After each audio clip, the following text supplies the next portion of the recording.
শিপিংটা আমি তোমাদের সাথে শেয়ার করে নিচ্ছি, কারণ পরে হয়তো আমি আমার মার্কেটিং ভিডিওর সাথে এটা হয়তো দেখাতে পারবো না, তাই তোমাদেরকে এটা আমি এখন দেখিয়ে দিচ্ছি।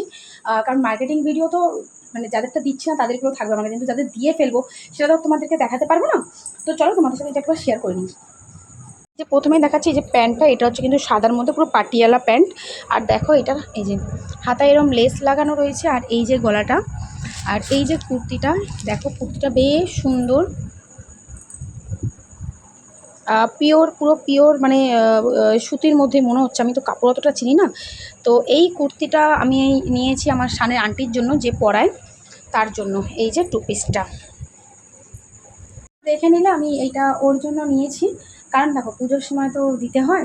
এবার ওকে যে স্কুলে দিয়ে আসা নিয়ে আসা করে যে আন্টি, ও টাকা নেয়, ও কোনো গিফট নেয় না, ও টাকা নেয়, জামায় না, তার সেই হিসেবে ও টাকা নেয়। কিন্তু এই এর পড়ার যে পড়ার আগের যে টিচার ছিল, আমি তাকেও কোনোদিন টাকা দিইনি। ওনার সাথে আমার একটা অন্যরকম বন্ডিং ছিল, উনি আমাকে গিফট করতো, আমি ওনাকে গিফট করতাম। তো যাই হোক, এবছর উনি নেই, কিন্তু উনি নেই তো কী আছে, আর একজন টিচার তো আছে, তো তাকে তো দিতে হবে। তো তার জন্য এই কুর্তিটা, কারণ এই আইব্রুমে, তো তার জন্যই এই কুর্তিটা আর এই লেগিংসটা আমি, এই লেগিংস না, পাটিয়ালা মানে ঢোলা প্যান্ট, এটা আমি অর্ডার করেছি। এবার দেখো সাইজ তো অত কম, আমি পারফেক্টলি বুঝি না, তো বাকি একটু খাপিয়ে নিলে পরে ওর মতন করে ঠিক হয়ে যাবে হয়তো, কারণ আমি তো অত সাইজটা বুঝে নিই। আমার মনে হচ্ছে সাইজটা একটু বড়, কিন্তু খাপিয়ে নিলেই ঠিকঠাক হয়ে যাবে। তো যাই হোক, ওকে আমি এটা দিয়ে দেবো, মায়নাটা দিয়ে এটা দিয়ে দেবো ওখানে। তাই ভাবলাম তোমাদের সাথে এটা ছোটো করে একটু শেয়ার করে নিই। কেমন লাগলো অবশ্যই বলো।